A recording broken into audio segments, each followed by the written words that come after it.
વિના સુજત નાય રામ માયલાનો મેલ રે બલરામ રામ રે કાંદે મેરે ભાઈ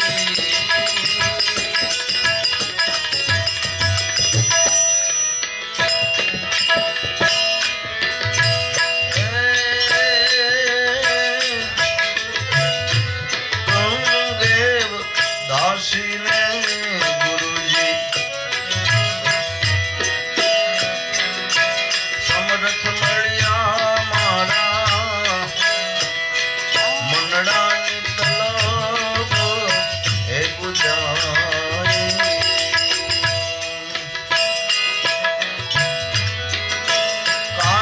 કાંઠળનાથજી અમને રાખો રે હજુરમાં ગુરુ મારા કાંઠળ નાથજી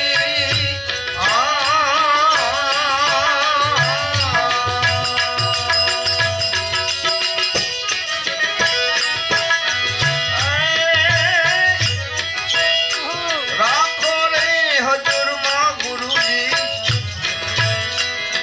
કૃપા રે કરો ને હે ગોસાઈ રામ માયલાનો મેલ રે બલરામ રામ રે કાંદે મેરે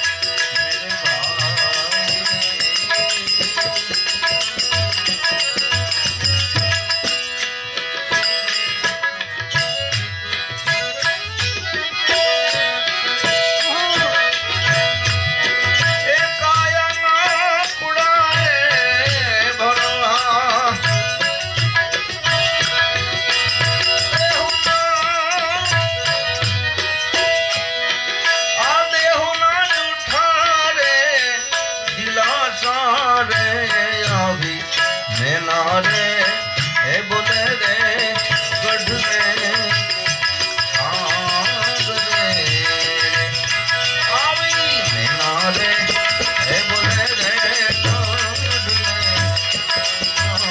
आग रे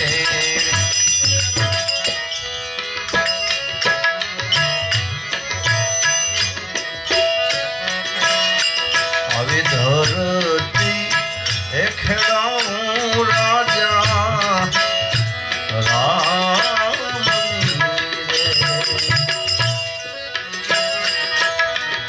धरती हे खेड़ाऊं पाचे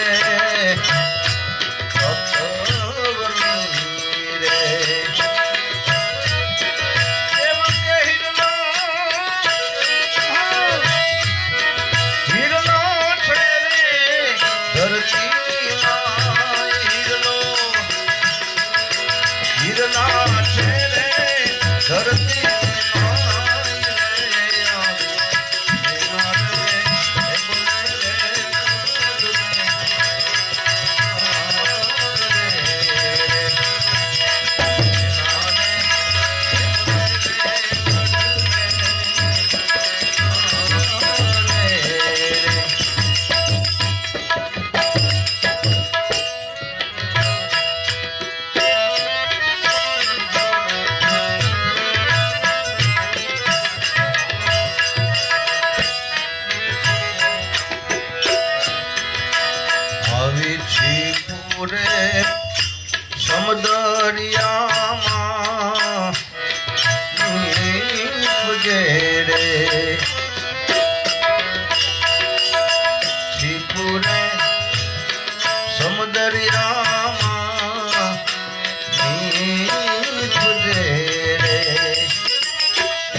મનમાં વસે એક મૃગલો, કસ્તુરી છે મૃગની માય.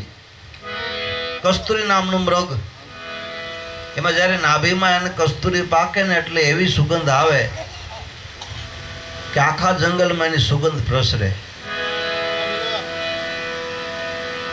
મૃગ મનમાં વિચાર કરે છે કે આવી સુગંધ આવે છે ક્યાંથી. એ સુગંધની તપાસ કરવા વન આખું ફરી વળે છે. એમ કહેવાય છે એટલું ફરે છે કે અંતે એનું મૃત્યુ થઈ જાય છે. પણ જ્યારે મરવા ટાણે જ્યારે એનું નાક એની નાભીની નજીક જાય છે ત્યારે એને ખ્યાલ આવે છે કે આ સુગંધ તો મારામાંથી જ આવતી હતી. એટલે પોતામાં પ્રભુ હરદમ બોલે, હરદમ દે છે હોકારો, પણ ગમ વિનાનો જ્યાં ત્યાં આથડે કેમ મળે મુક્તિનો આરો. તમારી અંદર જ પરમાત્મા સાક્ષાત બિરાજે છે, દમે દમે અવાજ દે છે, હોકારો દે છે, પણ આપણે ક્યાં ગોતીએ છીએ? બહાર જ ગોતીએ છીએ. બહાર પણ છે એમાં ના નથી, પણ પહેલા સમાધાન તો ભીતરમાં કરવું પડશે ને આપણે. એટલે વનમાં આવશે એક મૃગલો, કસ્તુરી છે મૃગલાની માંસ. જીવન દરમિયાન આ જીવન મેળવ્યું છતાંય ઘણા જન્મ સુધી, 7 પેઢી સુધી ખૂટે નહીં એટલું ભેગું કરવાની આપણી વૃત્તિ છે. મારું કરી અને આખું જીવન આપણે વિતાવીએ, પણ અંતે જ્યારે મરવાનો સમય આવે તે કોઈ સાથે આવતું નથી. ખાલી કહેવાય હગા, કહેવાય વાલા, એમ કહેવાય, પણ કોઈ પાછળ હજુ સુધી કોઈ ગયું નથી, એવો દાખલો બન્યો નથી. એટલે મરવાનું તો આપણે એકને છે, આપણે જ જવાનું છે, પોતાને જ નક્કી કરવાનું છે. મમતા માયા એ બાંધી રાખે છે આપણને, લક્ષ 84નું કારણ છે. પણ ગુરુ મેળવ્યા વિના કોઈ દી આ સમાધાન થાય એમ નથી, આમાંથી છૂટી શકાય એમ નથી. છૂટવા માટે જુગતીની જરૂર છે, તો મુક્તિ મળે. એટલે પોતાએ જ બનાવેલું મકાન હોય, પોતા માટે સુંદર મજાનો ઓરડો બનાવ્યો હોય, પણ એક સમય એવો આવે કે દીકરા દીકરી મોટા થાય, લગ્ન થાય, પછી ઉંમર આપણી પૂરી થાય, અને પછી એને દીકરા એમ કે હવે બાપાને ઓસરીમાં ખાટલો ઢાળો, ઓસરીમાં નડે, પછી ફળિયામાં, અને પછી જાપે. તો જે વ્યક્તિ પોતા માટે જે સુંદર મજાના મહેલ મકાન બનાવ્યા હોય, એ જ મકાન એને ત્યાગવાનો સમય આવે છે, છોડવું પડે છે. તો મારું શું કામે, એટલો મોહ શું કામે? સગારે તમે શું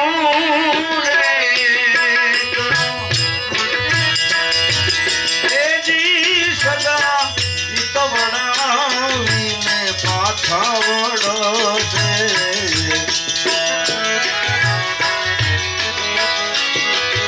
આચારે સગારે વનના લાકડા આવીને ભેળાઈ બળશે. એક દિન પાણી તારો આવશે, જી સોઈ મારા રોજિયામાં મિત્ર રે મળ્યા રે ભલે પ્રકાશમાં, પણ કોઈ ના જોર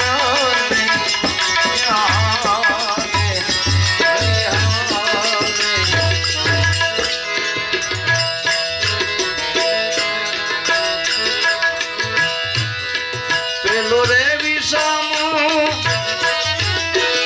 ઘરની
ભૂતનાથ ચરણે અખયો ભણે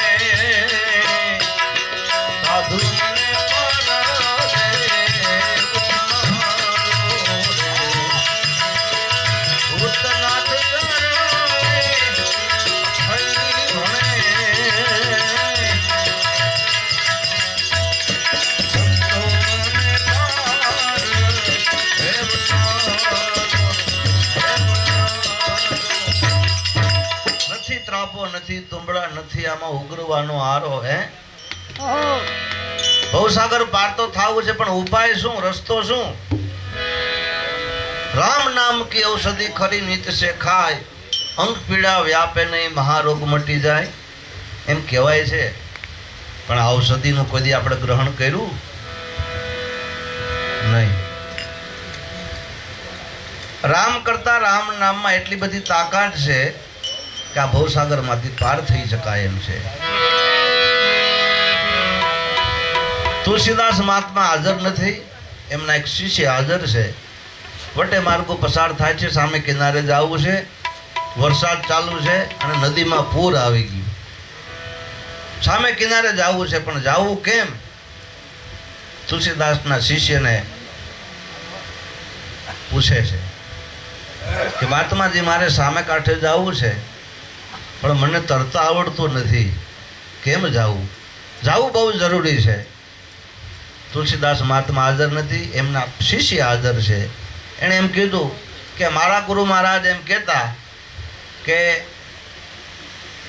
આ નામમાં એવી તાકાત છે આ શબ્દમાં એવી તાકાત છે કે આ સંસાર શું ભવસાગરમાંથી પાર થઈ શકાય એમ છે તો તારે તો ખાલી નદી પાર કરવી છે તો મારા ગુરુજીએ મને એક મંત્ર આપ્યો છે એ મંત્ર તને લખી દઉં તું કહેતો હોય તો એ કે હા મને મંજૂર છે કરવાનું શું એ કે હું તને હાથમાં મંત્ર લખી દઉં એટલે મંત્ર લખી દીધો રામ એમ લખી દીધું મુઠ્ઠી વાળી જાજે મુઠ્ઠી ખોલતો નહીં મુઠ્ઠી વાળેલી રાખજે સામે કિનારે તો પહોંચી જાય છે એમ કહેવાય છે વિશ્વાસ દ્રઢ વિશ્વાસ જેને છે એ ભક્તને આ તુલસીદાસના પરમ શિષ્યો પર વિશ્વાસ છે કે સાધુ કદી ખોટું ન બોલે એ મુઠ્ઠી વાળીને ઠેકડો માર્યો એમ કહેવાય સામે કિનારે પહોંચી જાય છે હવે જેણે નામ લખી દીધું તો એ શિષ્યને મનમાં શંકા થઈ કે આવું કેમ ખાલી રામ લખી દીધું ને આ સામે કિનારે તરતા નથી આવડતું છતાંય પહોંચી જાય અને સવારે તુલસીદાસ મહાત્મા આવ્યા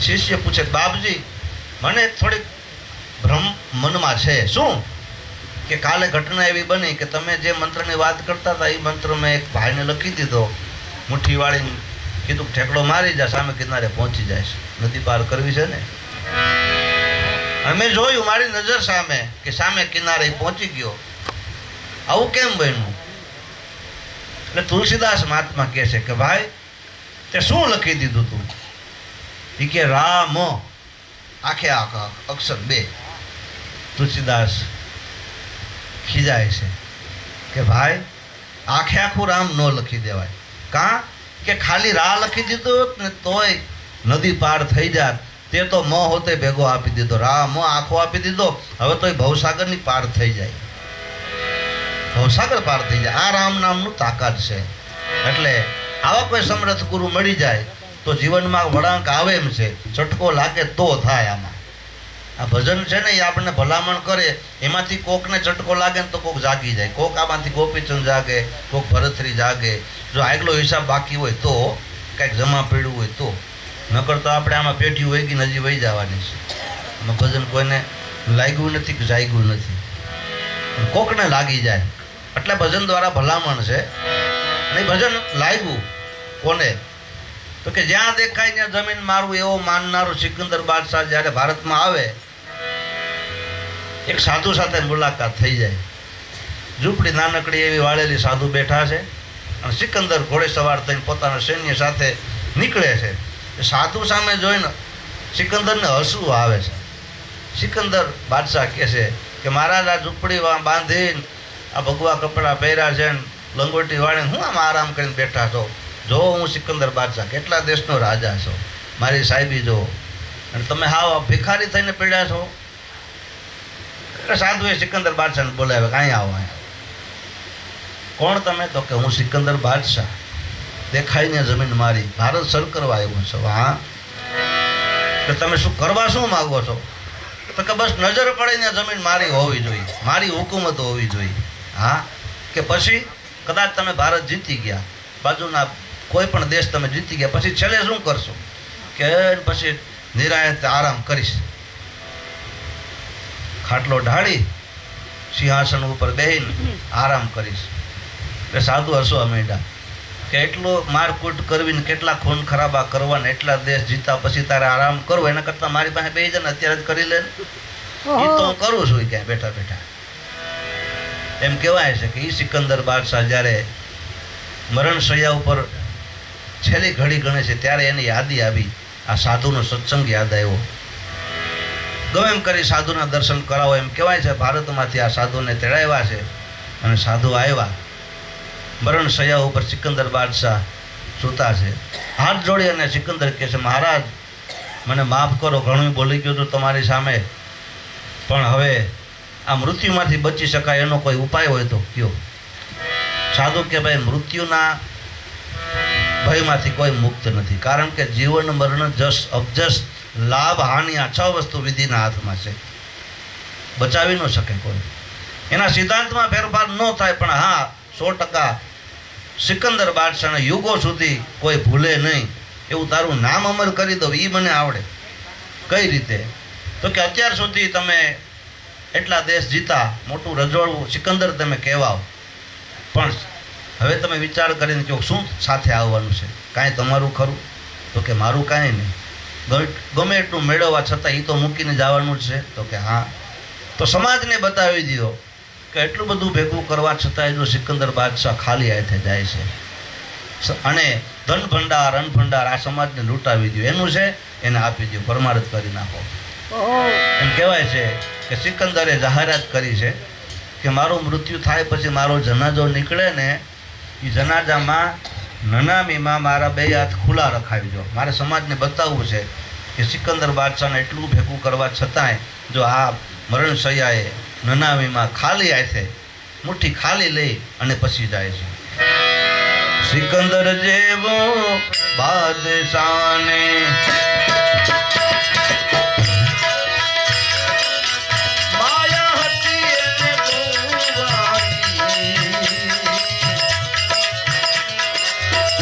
સિકંદર જેવો બાદશાહને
એને ઘડે વળગાડી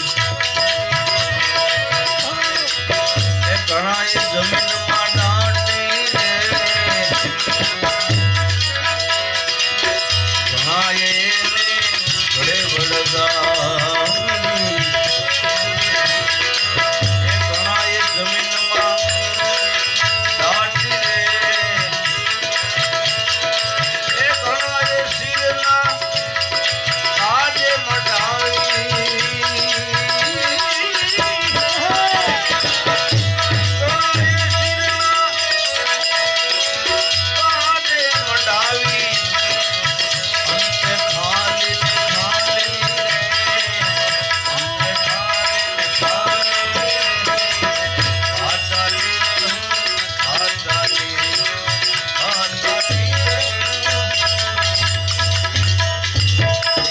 મરણ શૈયા ઉપર બેઠા પાણીની હાથમાં ચમચી બે દીકરા બાજુમાં ખાટલે બેઠા બેઠા કહે છે બાપા તમારા આત્માને સદગત કરો તમારા આત્મા સદગત કરો બાપા આંગળી ચીંધે કાંઈ ખાંડ કરે છે કારણ કે પહેલાના જમાનામાં ચાંદીના સિક્કા ને સોનાના સિક્કા ને એવું ચલણ હતું એ રૂપિયા તો હવે આવ્યા આને જમીનમાં દાટો થડી જાય કાંઈ વધે નહીં વાંહે પણ એ સમયમાં એવું ચલણ હતું કે એને કાટ ન લાગે એટલે બંને દીકરા વિચાર કરે છે કે બાપા કંઈક ખાંડ કરે છે ગમાઈને બાજુ ઈશારો કરે છે ડોક્ટરને બોલાવ્યા ડોક્ટર આવ્યા દીકરાઓ કહે છે કે બાપા ગમે એમ કરીને 2 મિનિટ બોલવા જોઈએ ભલે પછી ભલે ગુજરી જાય પણ કંઈક ખાંડ કરે છે એટલે ડોક્ટર સાહેબ કે 50,000નું ઇન્જેક્શન થાય એટલે એ સમયના 50 એટલે અત્યારે તો કેટલું થતું હોય છે 50,000નું ઇન્જેક્શન એટલે બે ભાઈ વિચાર કરે કે આ દવા દારૂમાં તો એટલા બધા દારૂ તો નહીં હોય ખાલી દવાનું કહું છું દવામાં એટલા બધા પૈસા ખર્ચાઈ ગયા ને હવે આ ઇન્જેક્શન 50,000 લેવા ક્યાં જવા એટલે બે ભાઈઓ હાન કરી કે આ ઈશારો કરે ને કંઈક જમીનમાંથી મળશે ને તો બે ભાગ પાડી લેવા એમાંથી દઈ દે ડૉક્ટર કે ભાઈ જલ્દી કરો મોડું થાય ઘડિયું ગણાય એ કે કાંઈ વાંધો નહીં ઇન્જેક્શન આપી દઉં અને બાપા બોલ્યા હો કે આ ભાણ વિના નથી કે ભાળતા નહીં હોય કે ઓલો વાસળો છે એ હામણો ખાઈ જાય કયો ન તમને હના કરું છું એટલું કહીને આ સામને રહી ગયા 50,000 લેતા ગયા હજી વ્યાજ ભરતા છે બિચારા કદાચ લોન લીધી હોય ને એટલે ઘણા એને ઘડે વળગાડી ઘણા એ જમીનમાં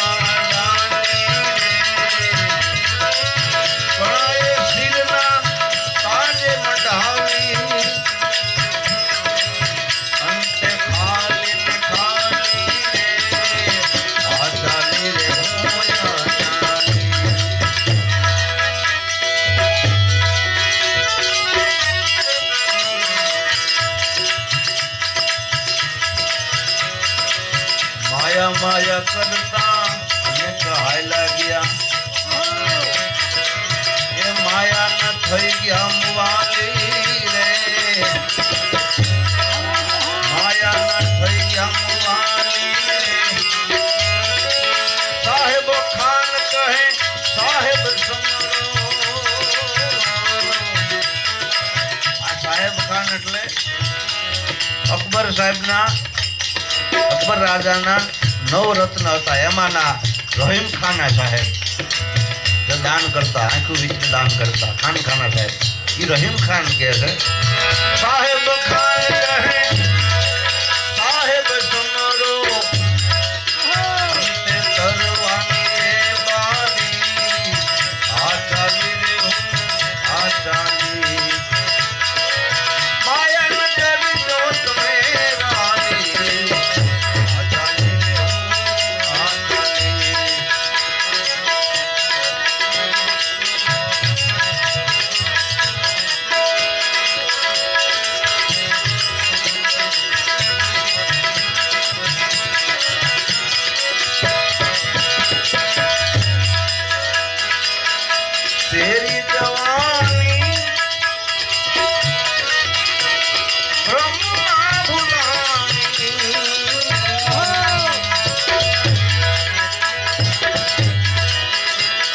मात पिता और गुरु की बात नहीं तूने मानी, नैया कहोने कैसे, नैया कहोने कैसे पार तोल दे, अब ना बने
सत्संग किया ना कभी तूने, हरि गुण तूने गाया, जननी तेरी तुझको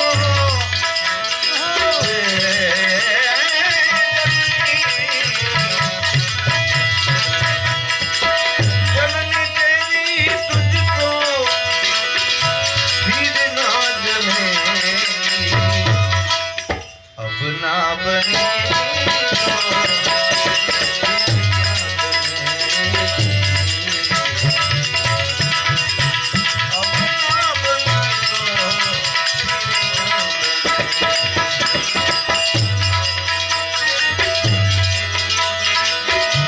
सूरदास कहे तेरी आया है काटी माटी,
અંતે જો શરીર છોડી અને માટી ભેગી માટી જ થઈ જવાની હોય તો ઘટના બની છે જીવનમાં. સત ચટકો લાગ્યા વિના કેમ રીજે કીર્તાર, ઈયળમાંથી જો ભમરી બને તો નરને કેમ લાગે છે વાર.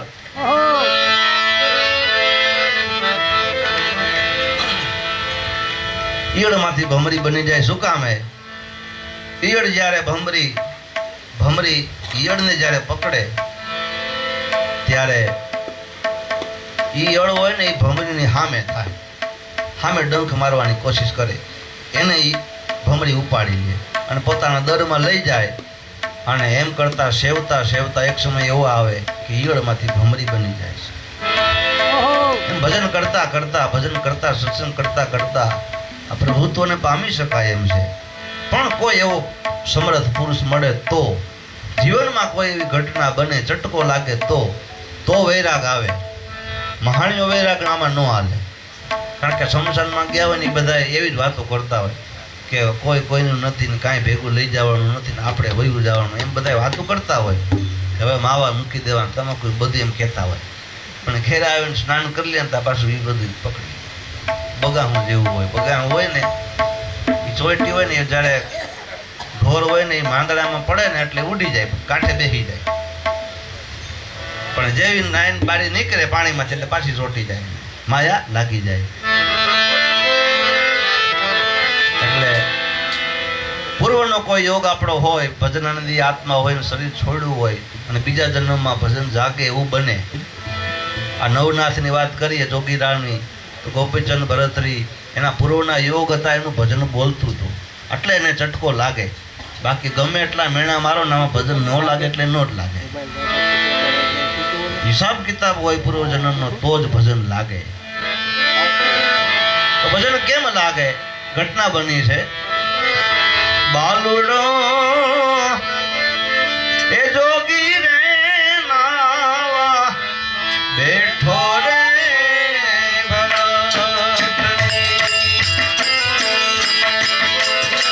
આજ બાલુડો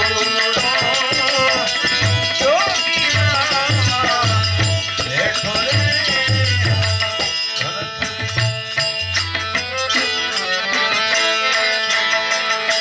સોના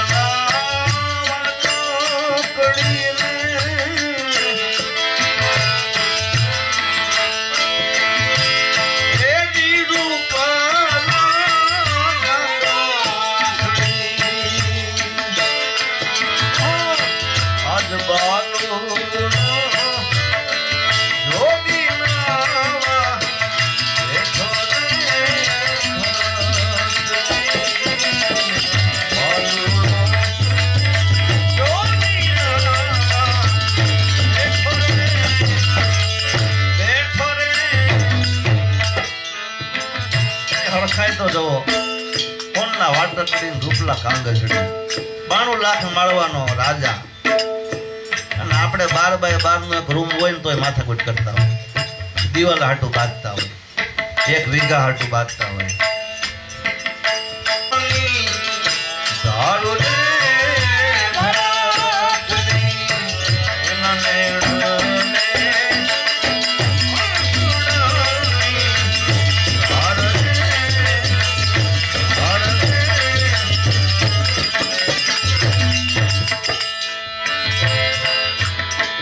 માવતરની આંખમાં આહુડા જોઈ જાય અને છતાં દીકરાને પાણી ન હલે, એને મનમાં ન હોય તો સમજવાનું કે આ કપૂત છે, પણ આ તો સપૂત છે. ગોપીચંદનાથ સ્નાન ધ્યાન પરવારી અને તરત માતાજીને પ્રશ્ન પૂછે છે, માડી રડવાનું કારણ હું? તમને શું એવા દુઃખ પડ્યા? તમે તો રાજમાતા છો, તમને કોઈ કડવા વેણ કે ને તો એની જીભ કાપી નાખું. તમને એવા ક્યાં દુઃખ પડ્યા કે તમારે રડવું પડે? ગોપીચંદનાથે પ્રશ્ન પૂછ્યો. કહો ને માતાજી તમારા દિલડા કોણે દુભાવ્યા? તમને કોણે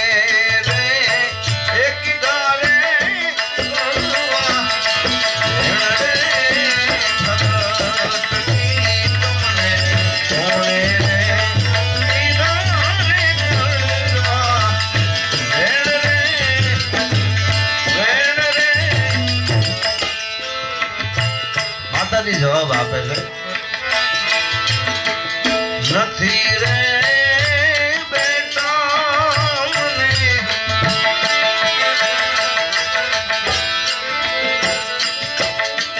કોઈ રે દુભાવ્યા,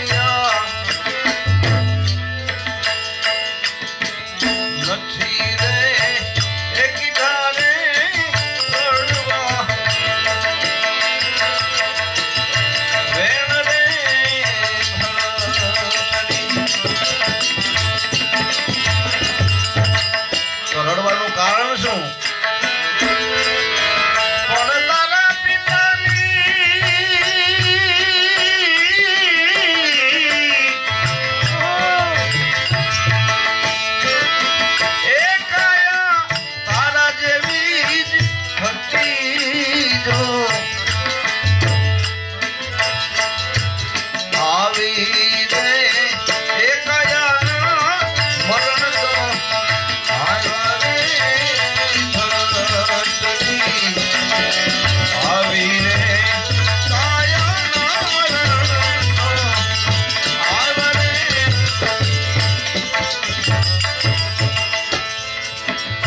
આવી જ કાયા તારા પિતાની હતી.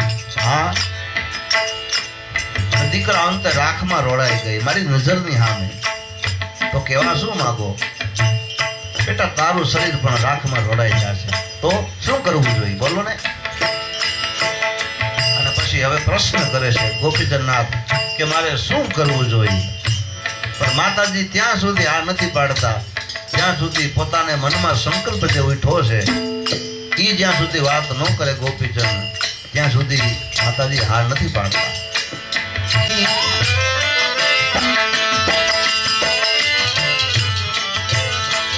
અને કાશીની કાવડું લઈ આવરે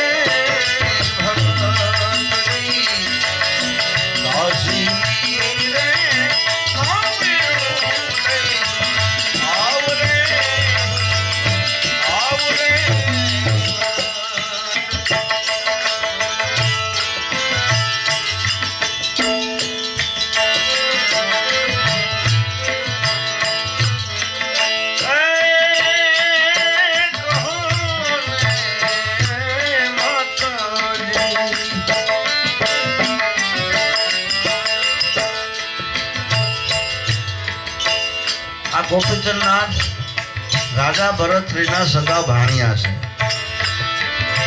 મેનાવતીમાં રાજા ભરતરીના સગા બેન છે. આપણો ઇતિહાસ એમ કહે છે કે જ્યારે રાજા ભરતરીને વૈરાગ આવ્યો, રાજપાટ છોડી દે છે, ત્યાર પછી પોતાના નાના ભાઈ વિક્રમાદિત્યને રાજપાટ સોંપી અને પોતાનો દેહ ત્યાગ કરવા માટે ભરતરી વયા જાય છે. સાધુ રૂપ ધારણ કરે છે. અને એ વિક્રમાદિત્ય રાજા આ ભારત ઉપર આવ્યા પછી વિક્રમ સંવતની શરૂઆત પછી થઈ. આપણે તો એ રાજા ભરતરીના સગા બેન મેનાવતીમાં એમનો દીકરો ગોપીચંદનાથ, એના જીવનમાં પણ આવી જ ઘટના બની છે. જેમ ભરતરીના જીવનમાં સતી પિંગળાને કારણે જેને વૈરાગ જાગ્યો છે, એમ આજ માતા મેનાવતી એના દીકરાને આ જ વૈરાગ જગાડે છે. છેલ્લે ગોપીચંદનાથ કહે છે, માતાજી જો તમે કહેતા હોય તો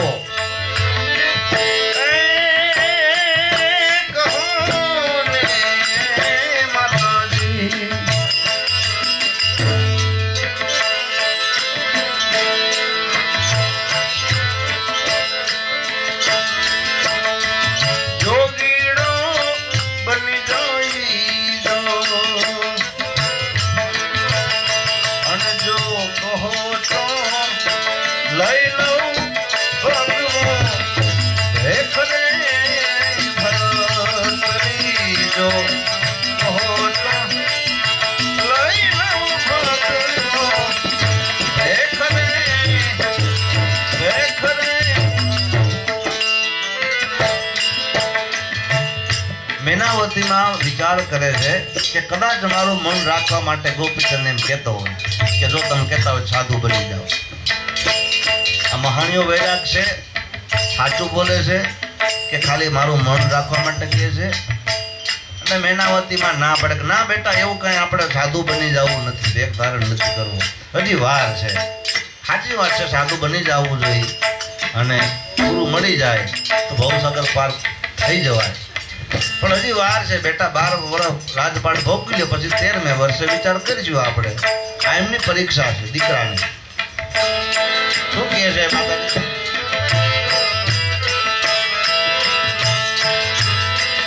બાર એવા બેટા તમે રાજપાટ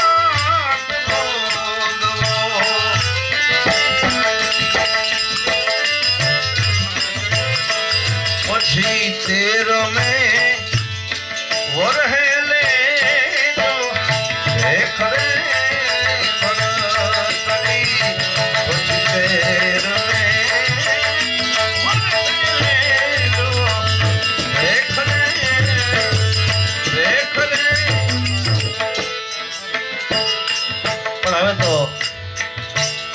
તણખો પડ્યો અને ઘરો બાયડું એમ કહેવાય છે કે જ્યોત જાગી ગઈ છે.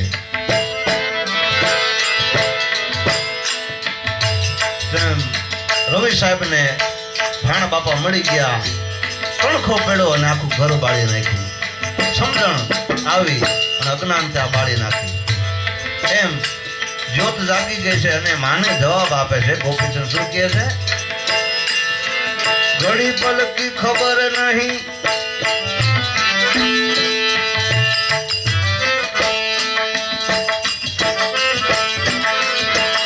ઘડી પલ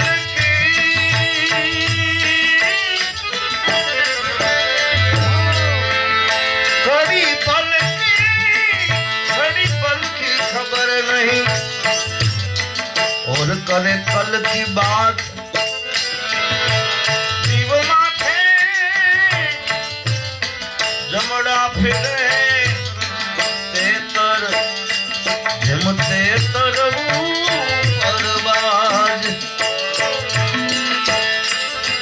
बार बार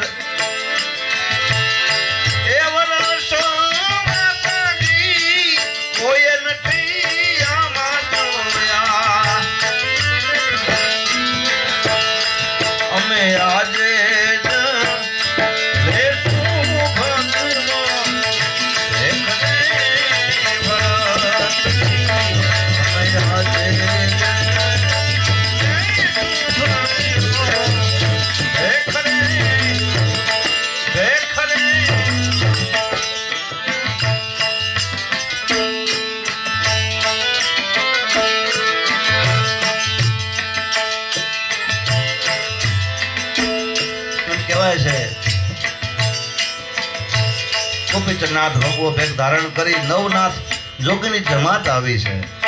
જેમ આપણે અહીંયા સંતો આવ્યા છે એમ સંતોની હાજરી છે. ત્યાં ભેગ ધારણ કર્યો. ગુરુ મહારાજ કહે છે કે બેટા ગોપીચંદ ભેગ તો ધારણ કર્યો, પણ પેલા ઘેરે પૂછવું પડે હો, અર્ધાંગીનીને મળવું પડે, પૂછવું પડે. સંસાર માંડો છે આપણે.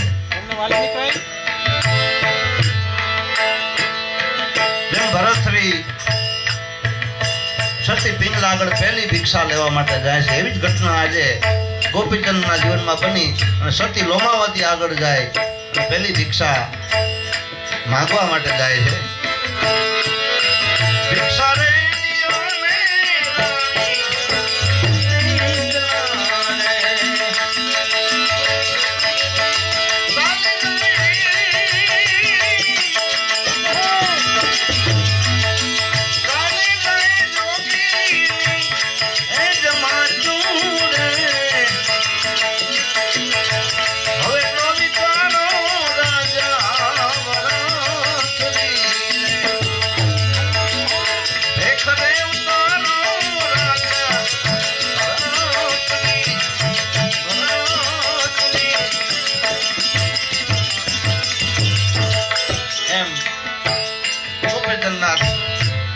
લોમાવતી આગળ જઈ પેલી ભિક્ષા લઈ માફી માંગે છે કે મને રજા આપો, હવે સંસારમાં મને મોહ નથી, અલખનો પગાર કરવા માટે, નિજ રૂપને જાણવા માટે મને હવે જવા દે. કહેવાય છે રજા લે છે, પણ હવે છેલ્લી પરીક્ષા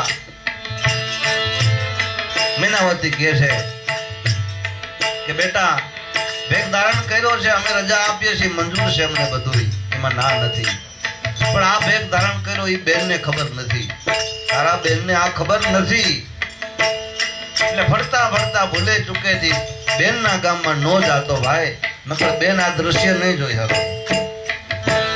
ગોપીચંદ કે હવે તો પેલા બેનના ગામમાં જાવ, પછી બીજે જાવ. દેશ રે એ જાજો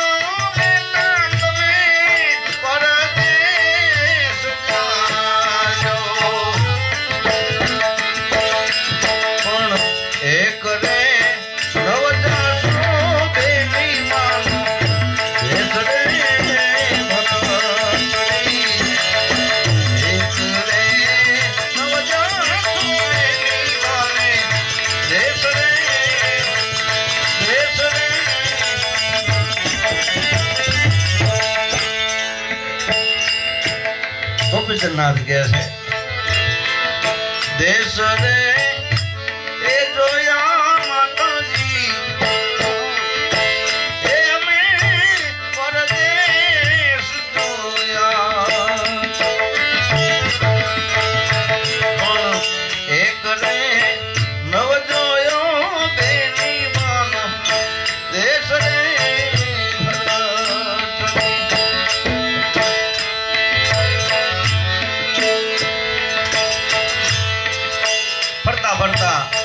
ગામમાં બેનના ગામમાં નવનાથ જોગીની જમાત અને ગોપીચંદનાથ આવી ચડે છે. સહેલીઓ પાણી ભરવા જાય, બેનને વાત કરે છે કે બેન આપણા ગામમાં જોગીની જમાત આવી છે, એમાંથી એક જોગી છે ને એ તો ગોપીચંદભાઈ તમારા ભાઈ નથી? હા, એના જેવા જ લાગે. બેન કે વિચારીને બોલી જાઓ, જો વાત સાચી હોય તો હોનલે મઢાવું તને, પણ જો ખોટી વાત હોય તો તારી જીભ કાપી લે. તો હાલો જોવા જાય, ખાતરી કરીએ. એમ કહેવાય છે ખાતરી કરવા માટે જાય છે. અને આ બાજુ ગોપીચંદનાથ ધ્યાનમાં બેઠા છે, પદ્માસનમાં બેઠા છે, ભોળાનાથને યાદ કરે છે. આંખો બંધ છે, સુરતા તેની ભોળાનાથમાં લીન થઈ ગઈ છે.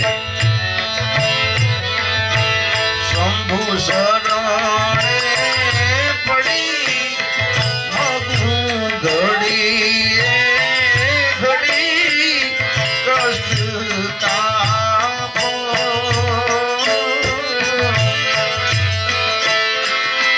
દયા કરી શિવ દર્શન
મથી રે એ મથી કારણ મળતું એ નથી સમજણ આપો.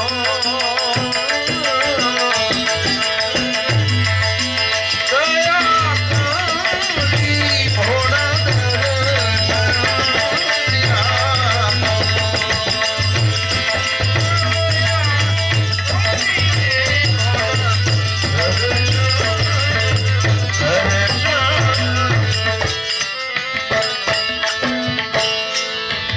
હાલો ને દેરાણી, હાલો ને જેઠાણી, આપણે જોગીની એ જમાતું જોવા જાય રે ભરતરી. જોયું તો દ્રશ્ય ગોપીચંદનાથ ભગવો બેગ ધારણ કર્યો છે, આંખો બંધ છે. બેન હાથ જોડે વિનંતી કહે છે કે ભાઈ આ બેગ ધારણ કરવાનું કારણ શું? એવા ક્યાં દુઃખ પડ્યા? આ તમને શોભે નહીં.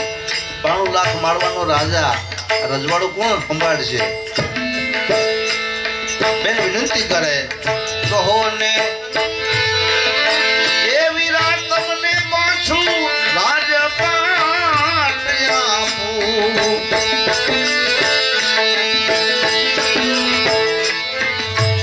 અને જો કહો તો એવું તારી લઉં ભગવાન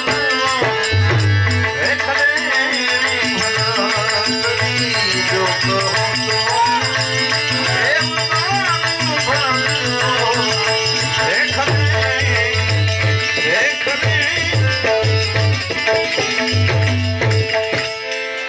નાથજી કે છે શું કે નથી રે બેની અમારે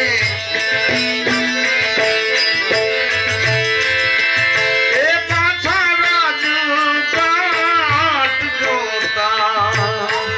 બેન એ ભૂલથી ભગવો મેં નથી પહેર્યો, સમજી પહેર્યો છે. સમજીને પહેર્યો છે એમ ન માનતી, પણ મારા કર્મમાં એ લખેલા ભજનો દેખને ભરતડી, કર્મમાં એ લખેલા ભજનો દેખને દેખને.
જરાયન ઢોલીએ બાંધા જરીએ મરણ નહીં, રાવણ ને જરીએ મરણ નહીં.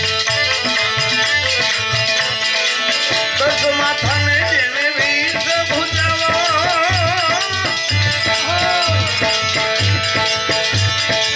દસ માથાને જેને વીસ ભુજાવા, ઓલો રાવણ રહ્યો નહીં.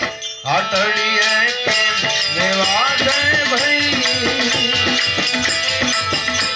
આટડીએ દેવા જય ભાઈ, દેવાલા મારા રામ રજા નહીં, દેવાલા મારા રામ રજા નહીં.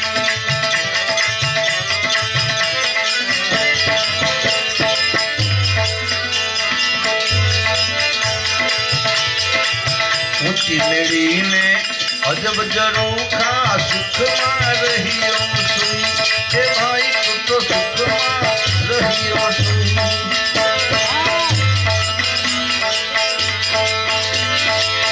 જમણે આવી તને ડાલીઓ પાવી, જમરાજાએ તને આવી ડાલીઓ લાવ શક્યો નહીં લઈ. આટડીએ કેમ દેવા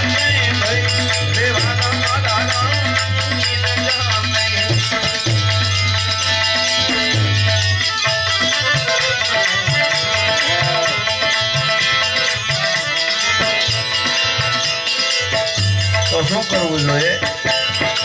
જીવન સાહેબ કે ધર્મના નામે ઢીલન કરજો, વેળા જાશે વઈ તમારી વેળા જાશે. ધર્મના નામે ઢીલન કરજો, વેળા જાશે વઈ તમારી વેળા જાશે વઈ.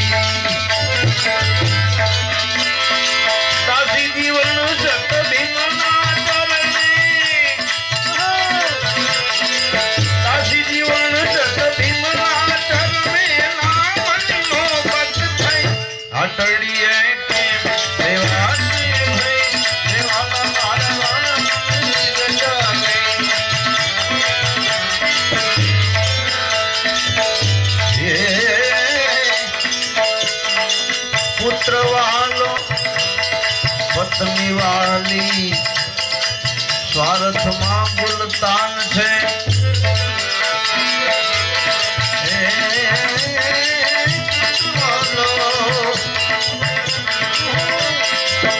એ ભાઈ પુત્ર વહાલો પત્ની વાલી સ્વાર્થમાં ગુલતાન છે. પણ મૃત્યુએ અરે મૃત્યુએ તને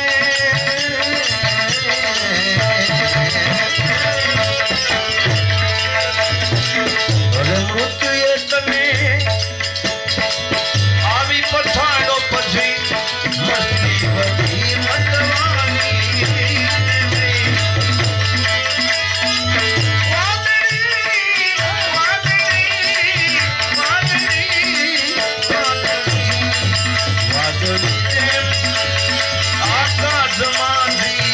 આવી અને ચાલી જ ગઈ.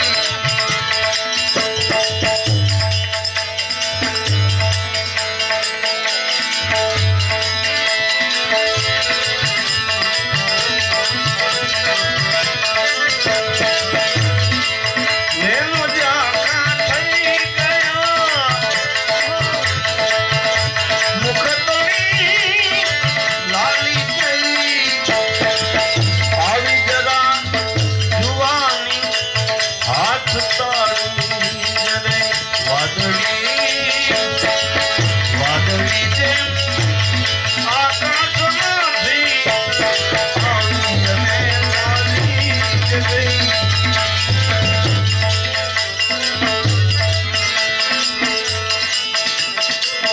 સરસો રહ્યા સંસારમાં મન રાખ ઈશ્વરની પાસમાં.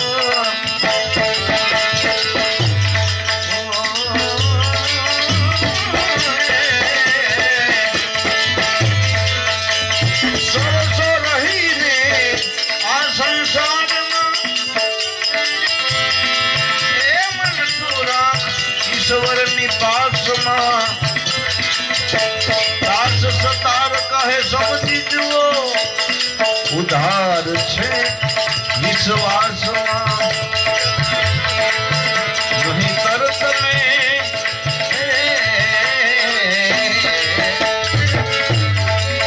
નહીં તર તમે જાણજો એ તમારી જિંદગી જાણવા છતાં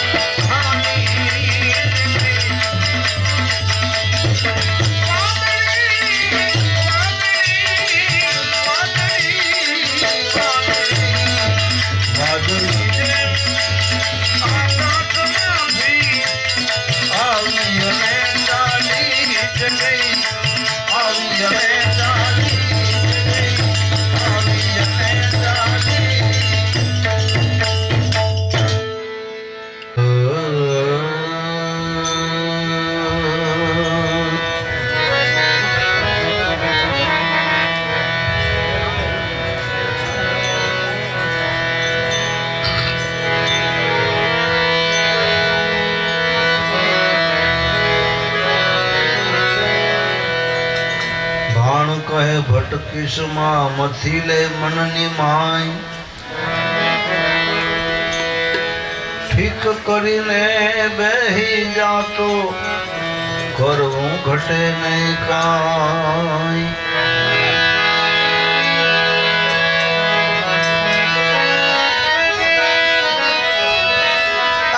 પેટ વચારે ગુમડું એનું ઓહડ છે અન્ન.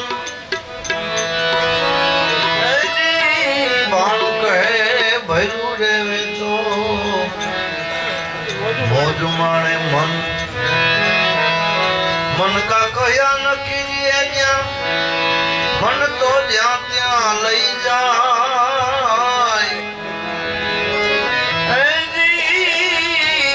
मन को ऐसा मारिए टूक टूक हो जाए।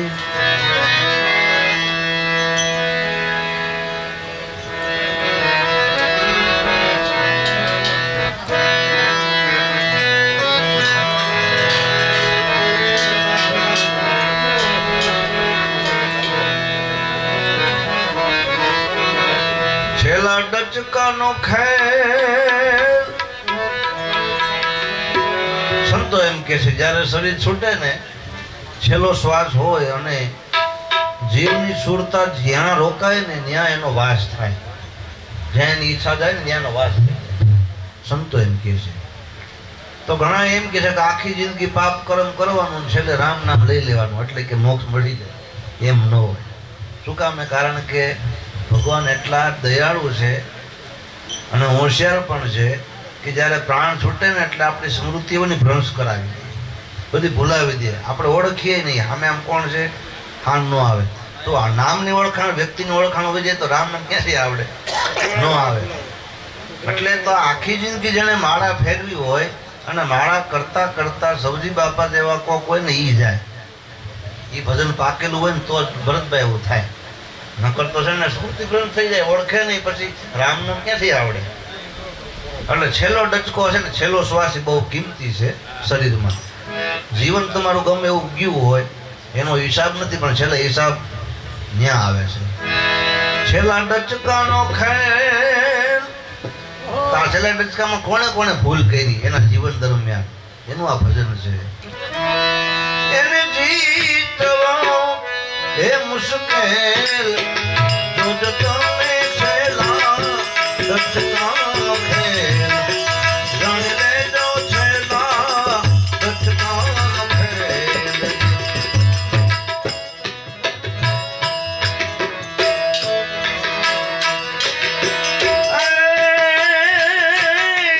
જીવન ભર જેણે વૈરાગ કમાયો એજી સમુદ્ર સ્થિતિ એ જીવેલથી. ઓ જીવન ભર જેણે વૈરાગ કમાયો એ પછી સમુદ્ર સ્થિતિ એ જીવેલથી. કંઈક તપસ્વી આમાં ગયા છે તપસ્વી.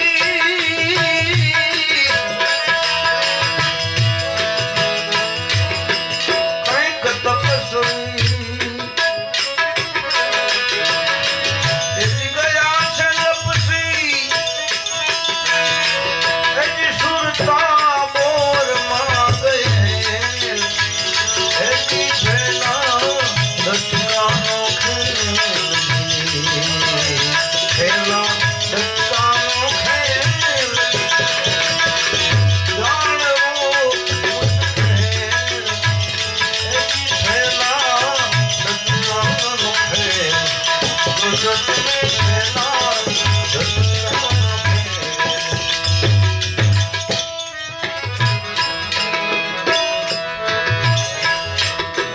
અજામિલ જેવો મહાપાપી ઈ તો છેલ્લે ડચકે તરેલજી.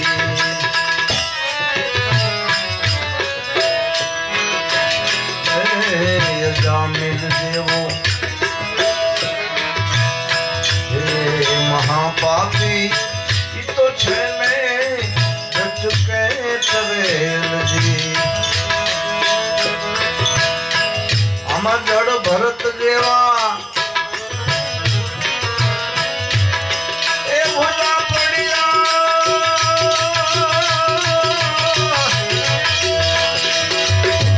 જડ ભરત જેવા એ ભૂલા પડી ગયા. હરણીને પેટે અવતરેલ જોજો તમે છેલ્લા ડચકાનો ખેલ. છેલ્લા ડચકાનો ખેલ જાણવો મુશ્કેલ. જોજો તમે છેલ્લા ડચકાનો ખેલ. જોજો તમે છેલ્લા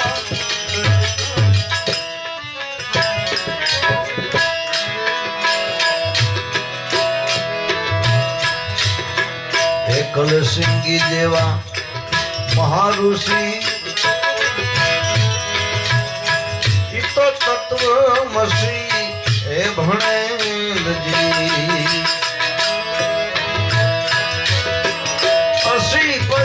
હતા ઈ અધિકારી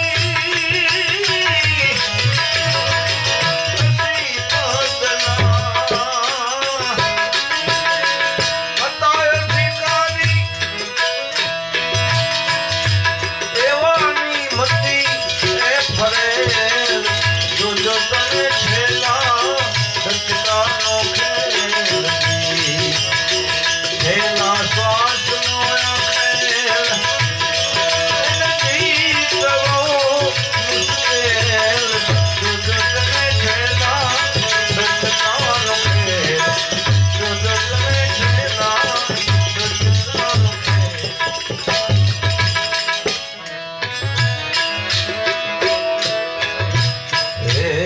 છેલ્લું ડચકું દાંત વાળે એથી સર્વે એમાં ખલેલજી છેલ્લું ડચકું દાંત વાળી જે એથી સર્વે એમાં રે ખલેલજી કાંઠે આવ્યા એને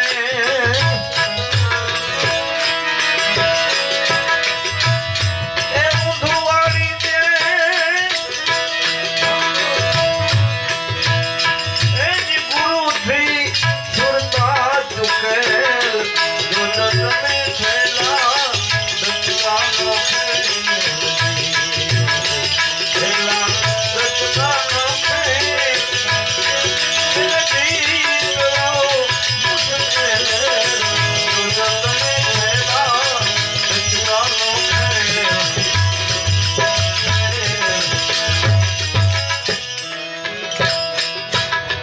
પારાશર ઋષિ જેવા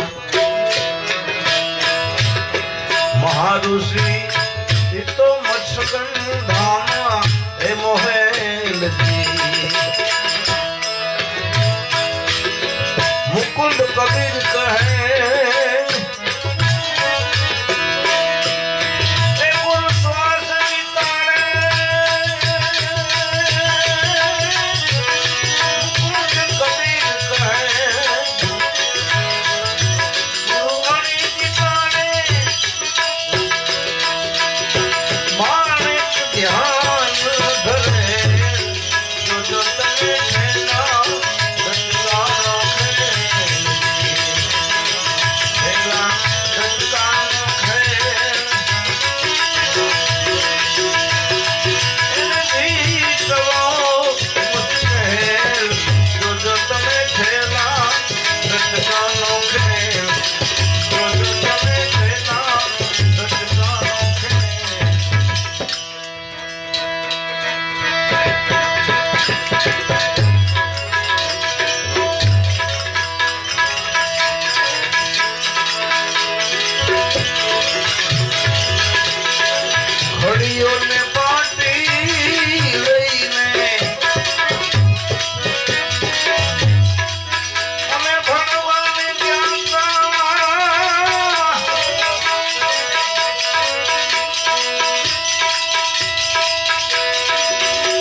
રામયો ઢાંગર કાયમી ચાર ભજન કરે, કાયમી ચાર ભજન, કારણ કે ગુરુ મળ્યા છે. કોણ ગુરુ મળ્યા? ગુરુ વેલનાથ બાબા. નવનાથ તો કહેવાય પણ 10મો નાથ વેલનાથ. એ વેલનાથ ફરતા ફરતા ગરવા ગિરનારની ગોદમાં સ્થિર થાય છે. આવા વેલનાથ સમર્થ એક શિષ્ય રામૈયો ઢાંગર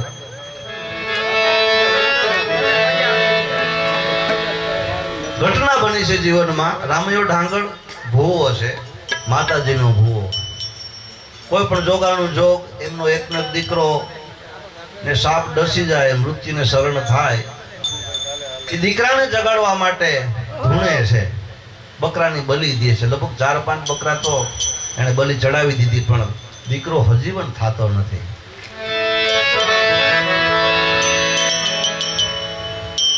વેલનાથ બાપાના એક શિષ્ય મેપા ભગત ફરતા ફરતા પલાસવા ગામમાં જાય છે, જ્યાં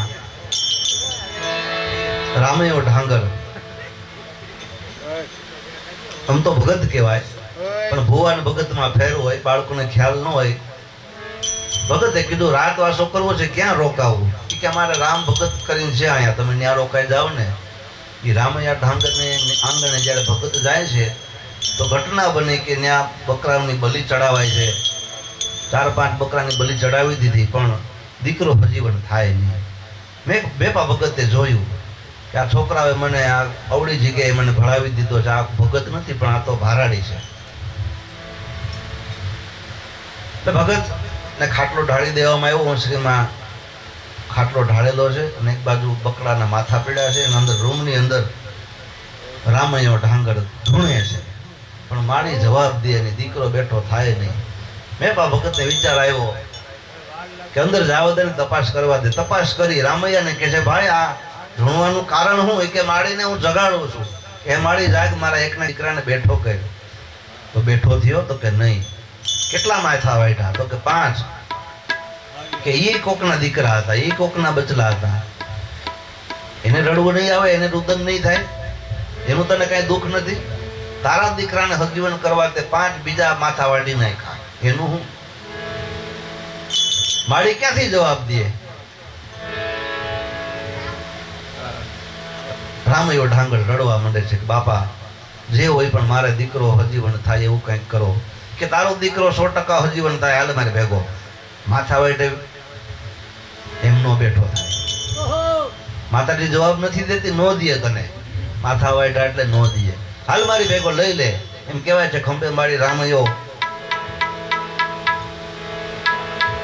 ઢાંગર અને મેપા ભગત હાયલા જાય છે. હાલતા હાલતા વેલનાથ બાવાની મઢી આવે છે. મઢીએ જઈ અને દીકરાને હુડાવે છે પલાસવા. વેલનાથ બાપા કહે છે, શું છે ભાયા? કે બાપા મેં આને વચન આપ્યું છે, એમનો એકનો એક દીકરો મૃત્યુને શરણ થયો છે. હાલ મારા ગુરુની આગળ, મારો ગુરુ સમર્થ છે, વેલનાથ એનું નામ છે, યાને હજીવન કે છે. મેં એવું વચન આપ્યું છે. એટલે વેલા બાપા કે ભાઈ હું કાંઈ થોડો ભગવાન છું કે ગમે ને હજીવન કરી દો ને ગમે ને મારી નાખું ને, એમ ન હોય ભાઈ. સૃષ્ટિના નિયમ વિરુદ્ધ કાંઈ થાય નહીં. એ જે હોય બાપા, મને એટલી ખબર છે કે તમારી દ્રષ્ટિ પડે તો વડા પણ હજીવન થાય. ગિરનારમાં મેં જોયેલું છે. મેં વચન આપ્યું છે તમારે હજીવન કરવો પડે. એમ કહેવાય છે. હાથમાં પાણીની અંજલી લઈને વેલો બાવો મંત્ર ભણે છે અને દીકરો હજીવન થાય છે. એ જ ક્ષણે રામૈયો ઢાંગર એક નિર્ણય કરે છે કે આજથી તમે મારા ગુરુ, અને જીવનમાં કોઈ દી શિકાર ન કરું, બંદૂક હાથમાં ન લઉં. કારણ કે રામૈયો ઢાંગર એવો શિકારી હતો કે નિશાનીનું ફગે નહીં. દ્રઢ વૈરાગ જેને જાગ્યો છે, દીકરો તો હજીવન થયો, પણ ભક્તિની માળા જેને હાથમાં ગ્રહણ કરી છે. આવો રામૈયો ઢાંગર કાયમી નિત્ય ભજન કરે છે. સંકલ્પ કર્યો કે જીવનમાં કોઈ દી બંદૂક નું અડું. રામસાગર હાથમાં લઈ લીધો છે. કાયમી ભજન બોલે. હમણાં આપણે 2 ભજન બોલ્યા ને, એ રામૈયો ઢાંગર રામસાગરમાં બોલે છે. અને એમાં ઘટના બની ઘણા સમય પછી. ગરવા ગિરનારની પડથારમાં એક રોજડાનું ટોળું આવે ને, એ ટોળામાં રોજ એક હરણ એવડું મોટું અને એટલું બધું દેખાવડું. બધા વિચાર કરે કે જો આ હટાઈ જાય ને તો કામ થઈ જાય. બંદૂકના ઘણા ઘા કર્યા, શિકાર કરવાની કોશિશ કરી, પણ કોઈ વાતે શિકાર થાય નહીં. એટલે ગામ લોકો કહે છે ગામનું નામ ભૂલી ગયું શું રામ ડેરવાલ હતો ડેરવાણ ગામ લોકે વાત કરી કે ભાઈ જો આમાં રામયો શિકારનો એક ગામ કરી દે તો આપણો મેળ પડી જાય, આપણી હાથમ હેઠળ ભદરી જાય. એટલે ગામ લોકો મનાવવા જાય છે, પણ વિચાર કરે કે ભાઈ હવે તો એને વેલા બાવાની કંઠી બાંધી છે ને હાથમાં રામસાગર લીધો ને એ થોડો કઈ બંદૂક પાછી લે. એ કે હાલો તો ખરા. એટલે વિનંતી કરી, ગામ લોકો આવ્યા. એટલે રામ ભગત કહે છે ભાઈ મેં હવે શિકાર કરવાનું બંધ કરી દીધું છે, ખાવા પીવાનું બંધ કરી દીધું, હું કાંઈ એવું ખાતો નથી, અખાદ્ય ખાતો નથી, મને ગુરુ મળ્યા છે. 5 પ્રકારના નિયમ લીધા. હવે કોઈ દી હું દારૂ નહીં પીવું, ચોરી નહીં કરું, ખોટું નહીં બોલું અને અખાદ નહીં ખાવું. આવા નિયમ ગુરુ મળ્યા પછી ઘણા લે છે, અને ઘણા ગુરુ મળ્યા છતાંય નિયમ હજી પાળતા નથી, એવું બને છે. ભાઈ આ તો કળિયુગ છે, એ તો એના કર્યા એ ભોગવે. પણ રામૈયાએ 5 પ્રકારના નિયમ પાડ્યા હતા. હવે હું શિકાર નહીં કરું. એમ કહેવાય છે કે ગમે તે મનાવણી કરવા છતાંય રામૈયો માનતો નથી. અંતે બધાએ વિચાર કર્યો કે એની ઘરવાળીને મોકલો તો એને ના નહીં પાડે. કારણ કે ગમે એવો માણસ હોય ને એ દુનિયાને ભૂગી જાય, પણ એની ઘરવાળી જ ન ભૂગે. આ નિયમ છે, ન ભૂગે. વિઘન એવું ઘેરે છે અને ઘરવાળી કહે છે કે ભાઈ તમે ભગત બની ગયા એ બધું સાચું, તમે સજ્જન થઈ ગયા સાચું, પણ એક ઘા કરી દે ને તમને વાંધો શું કે ગામ ખાય ને તમે ન ખાતા. એટલે પછી કે તો પછી હવે લાય બંદૂક, તો પછી લાવી ગયા બંદૂક ઉતારી, કારતૂસ ભર્યું એમાં રામસાગર ને બંદૂક બે ટીંગાડ્યા, એમાંથી બંદૂક પકડી ગિરનારની પડથાળમાં રોજનું ટોળું શિકાર બતાવ્યો. એમ કહેવાય છે 13 ઘા કર્યા, પણ રોજડું અટાણું નહીં. અને છેલ્લે પાછા રિટર્ન પોતાના ઘરે આવે, અફસોસ કરે છે કે આ ન કરવાનું થઈ ગયું. 14મો ઘા માર્યો અને વેલા બાવા પ્રગટ થયા.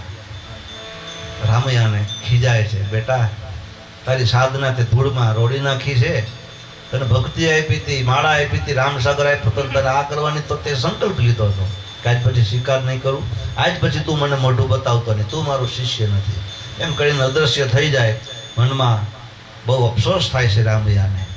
ઠપકો આપવો છે મારી ઘરવાળીને એમ માની પોતાના ગામમાં જાય, ઘરવાળીને ઠપકો આપવા જાય અને ઘરમાં પગલું માંડતા એક સાધુ પીઠ ભરીને બેઠા છે અને પાછળથી વાહામાંથી લોહી વયા જાય.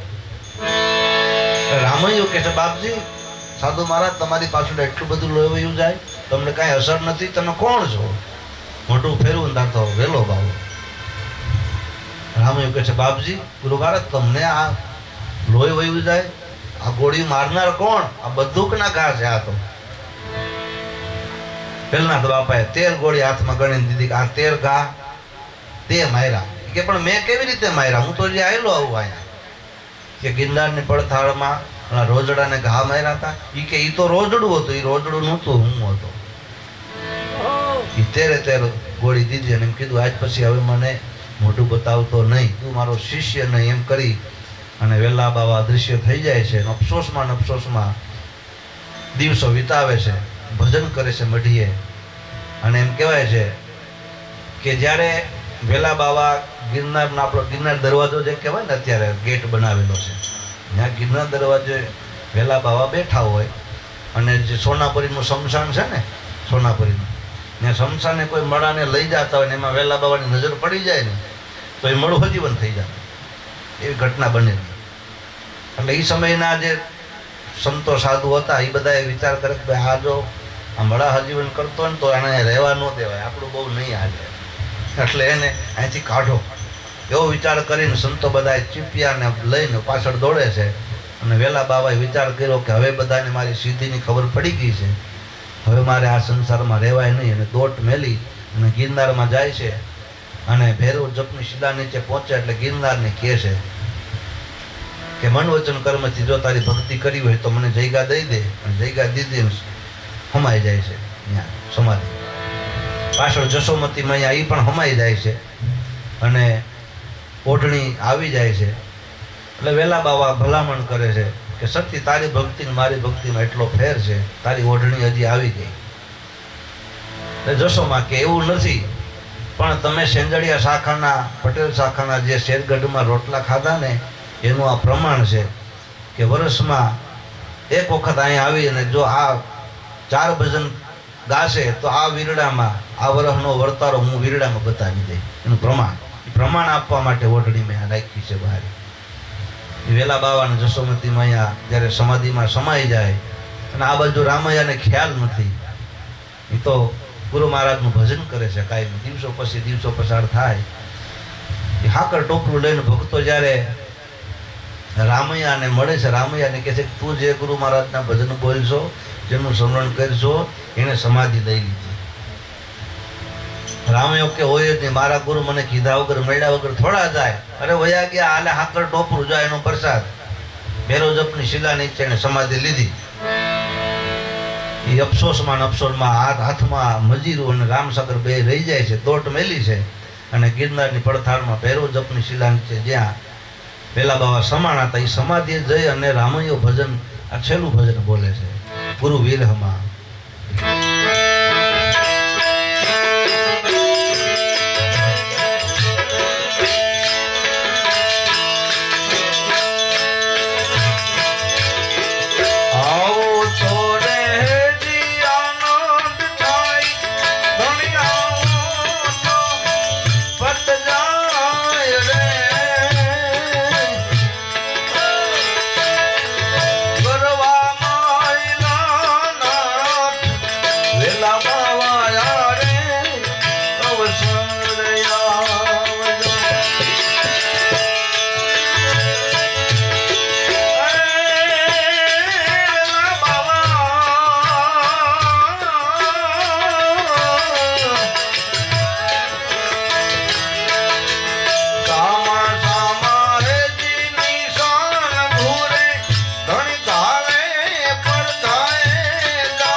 કૃષ્ણ કનૈયા રામચંદ્ર ભગવાન કી જય ગુરુદત્ત ગિરનારી મહારાજ કી ગિરનાથ મહાદેવ સોમનાથ મહાદેવ ભવનાથ મહાદેવ કી નમઃ પાર્વતી પતે હર હર મહાદેવ